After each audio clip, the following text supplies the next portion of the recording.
Es ļoti novērtēju programmas organizāciju un arī sniegto kvalitāti, jo nodarbības bija ļoti interesantas, par to parūpējās mūsu pasniedzējas.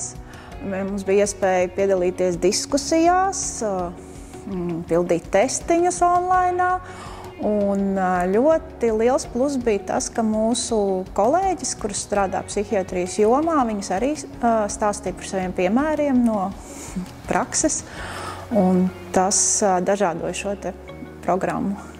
Es ikdienā nestrādāju psihiatrijas jomā, mācības ar darbu varēju apvienot, vairāk sarežģītāk bija klīniskā prakse psihiatrijas stacionārā, bet ļoti liels plus bija tas, ka teorija notika tiešsaistē, un mēs varējām pieslēgties gan no savām darba vietām, gan no mājām, klausīties šīs lekcijas.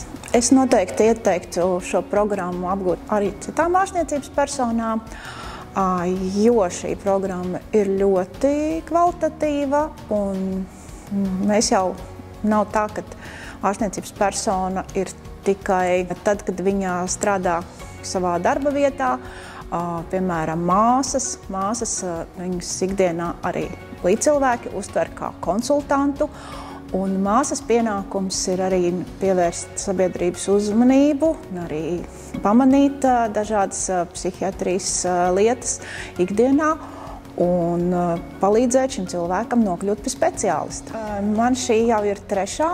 programma, ko es apgūstu šajā koledžā, un visas ir bijušas ļoti kvalitatīvas. Un par psihiatriju runājot, uz šo pamudināja pieteikties tieši tas, ka mēs vienas citas programmas ietveros bijām psihiatrijas narkoloģijas centrā uz ekskursiju par psihiatrijas vēsturi.